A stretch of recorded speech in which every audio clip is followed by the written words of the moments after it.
وزیر اعظم شہباز شریف پارلیمانی پارٹی اجلاس میں چیئرمین پی ٹی آئی پر برس پڑے، الزام عائد کیا کہ عمران خان ملک کو عدم استحکام سے دوچار کرنے کی کوشش کر رہے ہیں۔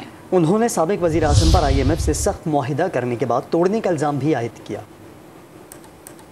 ترقی اور خوشحالی کے لیے لازم و ملزوم ہے کہ سیاسی اسٹیبلٹی ہو، اس کے لیے دن رات جو شخص یعنی پاکستان کو غیر مستحکم کرنے کے لیے بھیانک کوششیں کر رہا ہے، ملک کے خلاف سازشیں کر رہا ہے، وہ سب آپ کے سامنے ہے۔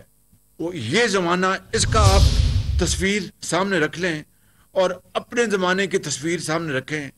جب یہ پھر رہا تھا دن رات اپنا ضمانتیں کرانے کے لیے، اس کا بھائی پھر رہا تھا در بدر، کوئی پوچھنے والا نہیں تھا۔ عمران نیازی کی جو اہلیہ محترمہ ہے، انہوں نے کہا جناب کہ ان کے جو وکیل ہیں ہائی کورٹ میں کہہ رہے تھے ان کو نوٹس آ گیا، سن لیں لفظ کہ she is not an public office holder.